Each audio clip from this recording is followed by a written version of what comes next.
Hello everyone, welcome back to our channel. और आज हमारा है टीचिंग एप्टीट्यूड के तीसरे चैप्टर जो कि है शिक्षण एवं अधिगम प्रक्रिया।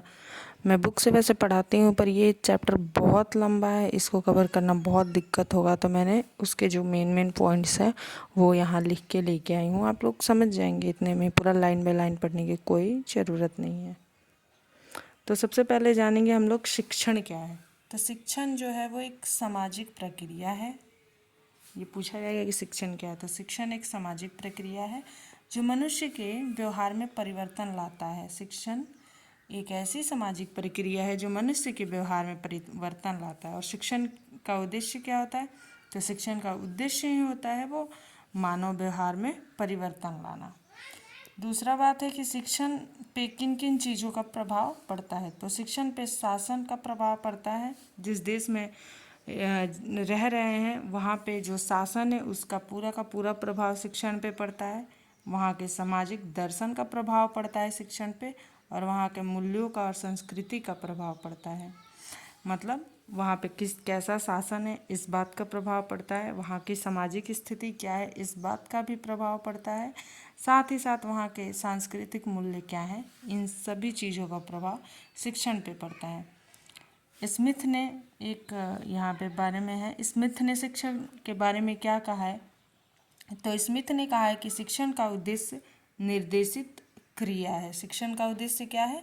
निर्देशित क्रिया है। आगे देखते हैं शिक्षण की प्रकृति क्या है। तो शिक्षण की प्रकृति है यह एक सउद्देश्य प्रक्रिया है। मतलब इस जो शिक्षण है इसका उद्देश्य है एक विशिष्ट उद्देश्य के लिए है शिक्षण। उसके बाद दूसरा क्या है? यह एक अंतःक्रिया है। शिक्षक और छात्रों के मध्य विशेष उद्देश्य के लिए एक अंतःक्रिया है। शिक्षण क्या है? एक अंतःक्रिया है। तीसरा क्या है? ये त्रिध्रुवीय प्रक्रिया है। ये त्रिध्रुवीय प्रक्रिया है।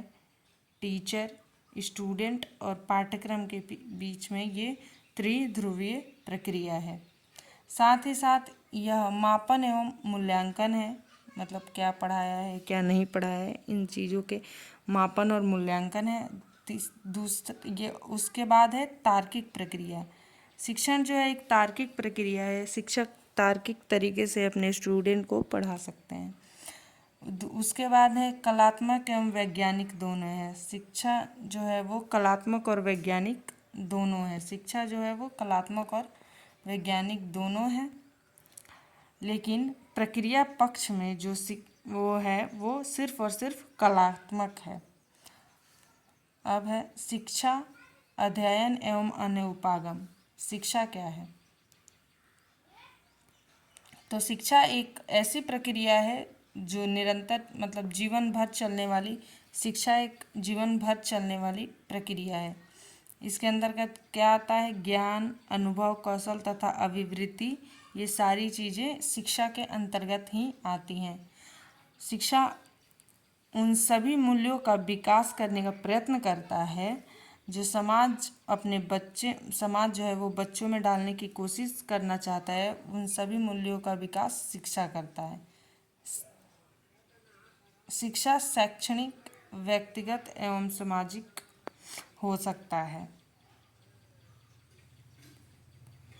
अध्ययन, अध्ययन क्या है? तो अध्ययन है चेतना, ज्ञान, कौशल को एक औपचारिक स्थिति की रूपरेखा प्रदान करने का प्रयत्न। अध्ययन जो है वो चेतना, ज्ञान और कौशल के लिए एक औपचारिक स्थिति का रूपरेखा बनाता है। साथ ही दिए गए अनुभव का एक निश्चित मतलब विशिष्ट अवधि तक ही सीमित रहता है। अध्ययन जो है वो दिए गए अनुभव को निश्चित सीमा एवं विशिष्ट अवधि तक सीमित रहता है अध्ययन में। और अध्ययन जो है वो शिक्षा का ही एक अंग मात्र है। अध्ययन क्या है? तो अध्ययन शिक्षा का ही एक अंग मात्र है। अधिगम, अधिगम क्या है? अधिगम अभ्यास एवं अनुभव के आधार पर व्यवहार में परिवर्तन स्वभाव। अधिगम एक ऐसी प्रक्रिया है जिसमें अभ्यास और अनुभव के आधार पर व्यवहार में परिवर्तन लाया जा सकता है, लेकिन इसमें शारीरिक परिवर्तन शामिल नहीं है।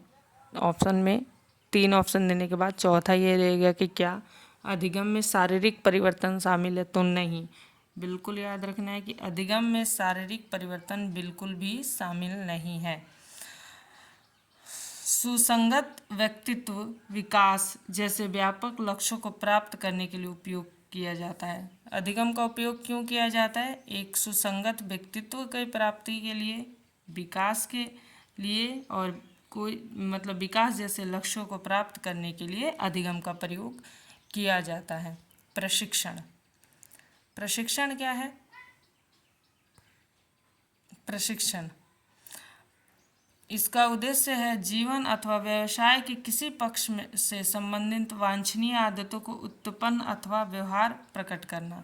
शिक्षण का उद्देश्य है कि मतलब इंसान के जीवन में कोई भी ऐसी वांछनीय आदत को उत्पन्न करना और उसको व्यवहार में प्रकट करना। जैसे अगर टीचिंग करना है तो उसके लिए टीचिंग ट्रेनिंग लेना पड़ेगा, उसके लिए अगर टीचर बनना है तो टीचर का प्रशिक्षण लेना पड़ेगा। वहीं अगर टेक्नोलॉजी से रिलेटेड काम करना है तो आपको टेक्निकल प्रशिक्षण लेना पड़ेगा, टेक्निकल का ज्ञान होना चाहिए। उसके बाद शिक्षण का अनुदेशन। अब देखेंगे शिक्षण का अनुदेशन क्या होता है। तो मानव व्यवहार में परिवर्तन लाना शिक्षण का अनुदेशन होता है। वहीं अध्ययनकर्ता के विचार, मूल्यों, कौशल, सूचनाओं अथवा ज्ञान का संप्रेषण करना शिक्षण का अनुदेशन होता है।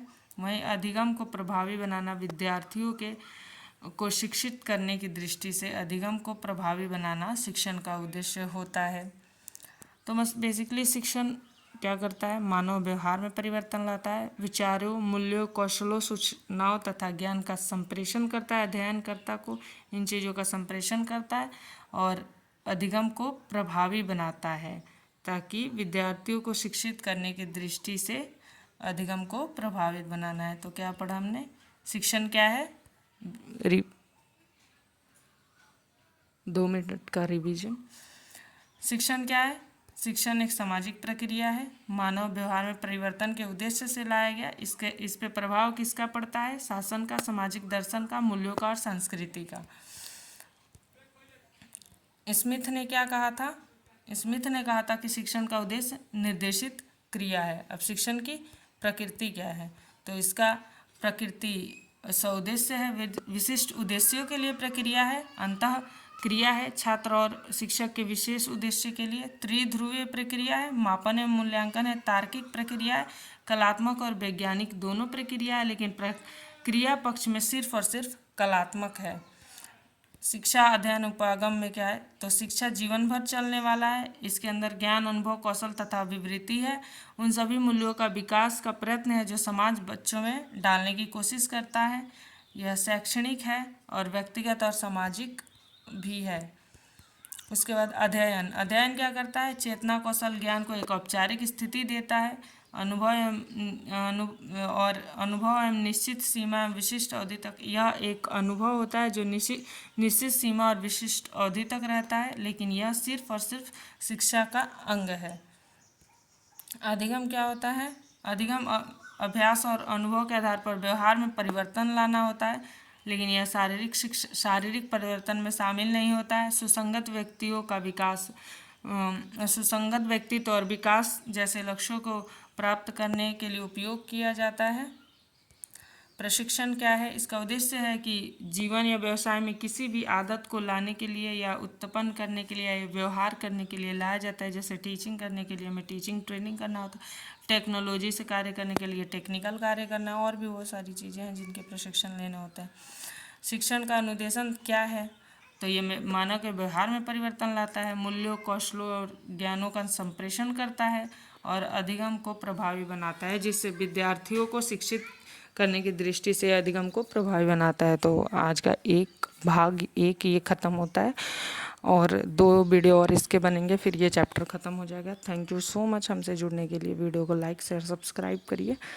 Thank you so much.